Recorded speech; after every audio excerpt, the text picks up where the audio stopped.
मैं criminal trial के हवाले से डिस्कस करूँगा कि क्रिमिनल ट्रायल जो है इसके कौन कौन सी स्टेजेस हैं और कौन कौन सा जो इस पर कानून अप्लाई होता है।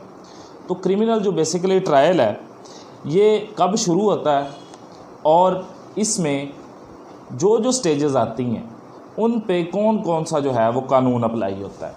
तो बेसिकली जब कोर्ट में चालान आ जाता है तो उसके बाद जो है क्रिमिनल ट्रायल के मराहल जो हैं वो शुरू हो जाते हैं। नौजवान वकला जो हैं उनके लिए क्रिमिनल ट्रायल की स्टेजेस का समझना बहुत ज़रूरी है, क्योंकि अब वो इस फील्ड में उनका वास्ता है और उनको इस फील्ड में सबसे पहले जो चीज़ें फेस करनी पड़ेंगी और जिनके मालूमात जो हैं वो बहुत ज़रूरी हैं उनके लिए, वो क्रिमिनल ट्रायल है। क्रिमिनल बेसिकली जो ट्रायल है ये जब चालान आ जाता है तो चालान जो है वो मजिस्ट्रेट की कोर्ट में आता है। जैसा कि मैंने आपको पहले ही चालान के बारे में डिटेल से बता दिया था, 173 CRPC के तहत जो है वो चालान कोर्ट में आएगा।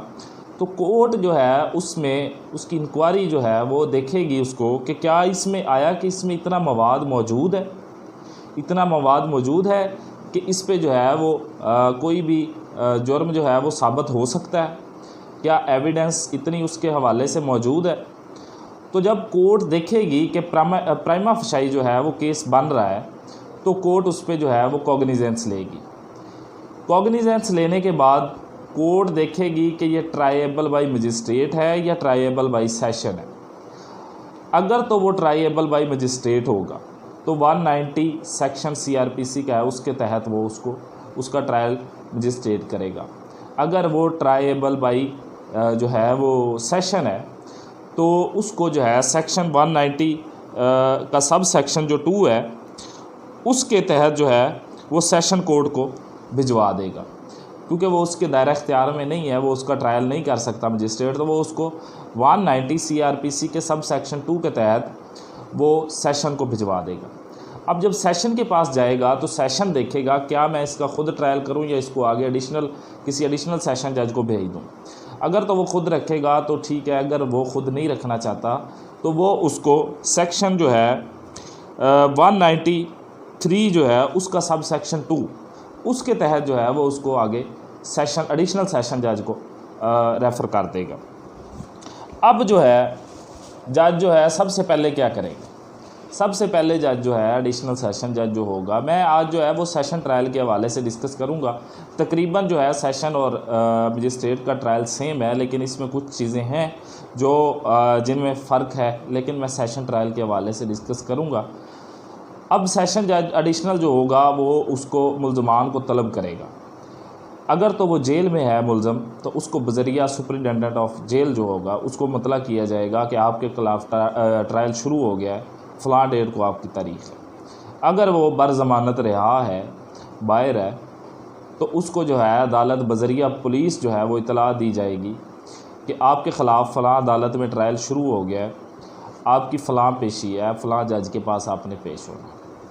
अब जब वो बंदा पेश हो जाएगा उसके बाद क्या होगा, उसके बाद जो है पहली पेशी जो ट्रायल की होगी उसमें 265C जो है उसके तहत मुल्ज़म को तमाम जो किस्म की नकुलात होंगी, जो जो उसके ख़िलाफ़ एविडेंस आई है उसकी नकुलात जो हैं वो उसको दी जाएंगी। ये कॉन्स्टिट्यूशन का जो है आर्टिकल 10A फेयर ट्रायल का, इसमें भी फेयर ट्रायल मुल्ज़म किसी भी मुल्ज़म का हक़ है, तो मुल्ज़म को तमाम किस्म की नकुलात जो हैं वो फराहम की जाएंगी।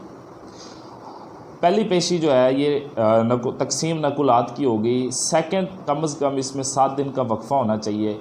सेकंड पेशी जो है वो उसको बुलाया जाएगा मुल्ज़म को। जब मुल्ज़म आएगा तो उसको जो है चार्ज फ्रेम या जिसको फ़र्द जुर्म कहते हैं, एक परफार्मा कोर्ट का प्रिस्क्राइब्ड परफार्मा है, उसके मुताबिक उससे सवालात किए जाएंगे कि फ़लाँ तारीख़ को आपने ये जुर्म किया या नहीं किया, फ़लाँ ये आप पे चार्ज है, एलिगेशन है, आपने किया है या नहीं किया, क्या आप ये ट्रायल चलाना चाहते हैं या नहीं चलाना चाहते। आप अगर तो वो एडमिट कर लेगा, अगर वो एडमिट करेगा हाँ जी ये जुर्म मैंने किया है, तो उसको वहीं पे कन्विक्ट कर दिया जाएगा। 265E जो है CRPC उसके तहत उसको जो है सेशन कोर्ट फ़ौरन कन्विक्ट कर देगी। और मजिस्ट्रेट के पास अगर वो कोई भी मुल्ज़म अपनी जो जुर्म है उसको कबूल करता है ट्रायल में, तो 243 CRPC के तहत उसको जो है वो कन्विक्ट कर दिया जाएगा, उसका ट्रायल आगे नहीं चलेगा। अब आ जाते हैं, अगर वो कहता है कि नहीं जी मैंने ये नहीं किया, जो सवाल उससे पूछे गए हैं मैंने ये नहीं किया, तो फिर उसके बाद आगे उसका ट्रायल जो है वो स्टार्ट हो जाएगा। अब ट्रायल स्टार्ट हो गया, ट्रायल स्टार्ट होने के सबसे पहली जो अब थर्ड स्टेज है वो ये होगी कि उस पर प्रोसिक्यूशन के जो विटनेसेस होंगे वो लगेंगे।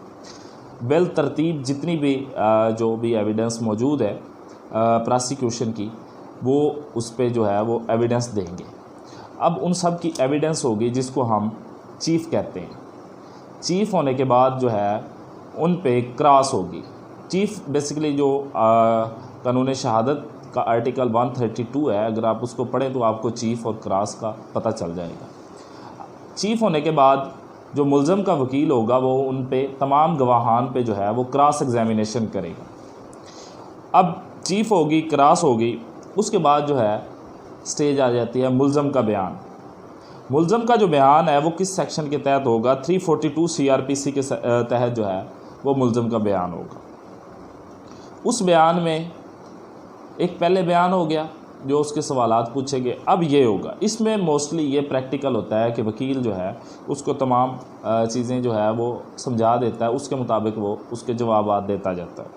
वो जो सवालात होंगे, ये जो बयान होगा, ये जो एविडेंस हुई है, जो प्रोसिक्यूशन के गवाहान ने जो बयानात दिए हैं उनको उनके मुताबिक होगी, उनको वो रिबट करेगा कि मैंने ये नहीं किया, ये ऐसा नहीं हुआ, ये ऐसे नहीं हुआ। उनके मुताबिक वो जो है 342 का बयान मुल्ज़म का होगा। उसके बाद जो है मुल्ज़म का बयान जो है वो बरहलफ होगा। 340 सब सेक्शन इसका 2 है। हलफ पर बयान अगर मुल्ज़म देने के लिए तैयार है तो उसका हलफ पर बयान होगा और उस पर फिर प्रोसिक्यूशन जो है वो क्रॉस करेगी। अब इसमें जो है अगर कोई मुल्ज़म अपनी फेवर में, अपने डिफेंस में कोई भी गवाहान पेश करना चाहे तो वो कर सकता है। सेशन में जो है वो 265F सब सेक्शन 6 है, उसमें मुल्ज़म जो है वो अपने डिफेंस में कोई भी गवाहान पेश कर सकता है। लेकिन अगर अदालत ये समझे, कोर्ट ये समझे कि ये गवाहान इररेलेवेंट है, इनका इससे कोई ताल्लुक़ नहीं है, कोई इससे कोई मफाद हासिल नहीं होगा, इसको कोई बेनिफिट नहीं होगा, ये इस मुकदमे के रिलेटेड नहीं है, तो कोर्ट उनको जो है वो मना कर सकती है उसकी वो गवाहान की एविडेंस जो वो मुल्ज़म बताएगा उनके लेने से। तो कोर्ट जो है वो 265F सब सेक्शन 7 के तहत उनको जो है CRPC उसके तहत जो है वो मना कर सकती है। उसके बाद जो है वो आर्गूमेंट्स होंगे।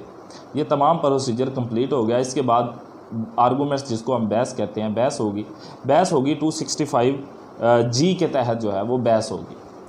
अब सेशन में तो ये प्रोविज़न मौजूद है, लेकिन मजिस्ट्रेट के पास ऐसी कोई प्रोविज़न मौजूद नहीं है जो लेकिन रूटीन में, प्रैक्टिकल में तो जो है वो क्या नाम है उसका, बहस आर्गूमेंट्स होते हैं मजिस्ट्रेट के पास। अब वो कैसे होते हैं? वो मजिस्ट्रेट के पास हायर जो है कोर्ट के जो फैसले हैं उनकी जिस तरह इंटरप्रिटेशन ऑफ लॉ जो है उसके तहत उनको जो है वो डिफ़ाइन किया जाता है और 265G के जो है वो नकल मार के या उसको देखते हुए मजिस्ट्रेट के पास आर्गूमेंट्स होते हैं। आर्गूमेंट्स सुनने के बाद कोर्ट जो है उसका फ़ैसला करेगी, किस सेक्शन के तहत कोर्ट उसका डिसीजन करेगी। 265H के तहत CRPC के तहत उसका फ़ैसला करेगी उस मुकदमे का, या उसको कन्विक्ट करेगी या उसको इक्विटल करेगी, या वो बरी हो जाएगा या वो सज़ा हो जाएगा। ये मुकदमा ये जो है वो क्रिमिनल ट्रायल का तमाम प्रोसीजर था जो मैं आपको शॉर्टली जो है वो कोशिश की है कि आपको बताया जा सके। और अगर किसी मुल्ज़म की हाज़री माफ़ी की एप्लीकेशन देनी हो तो वो किस सेक्शन के तहत दी जाती है? 540A के तहत जो है हाज़री मुल्ज़म की एप्लीकेशन जो है, हाज़री माफ़ी की जो एप्लीकेशन है वो दी जाती है। देखने में आया है कि मजिस्ट्रेट के पास भी सेम सेक्शन के तहत जो है वो एप्लीकेशन दी जाती है, लेकिन मजिस्ट्रेट के पास भी 540A के तहत ही एप्लीकेशन दी जाती है हाज़री माफ़ी जो है वो मुल्ज़म की।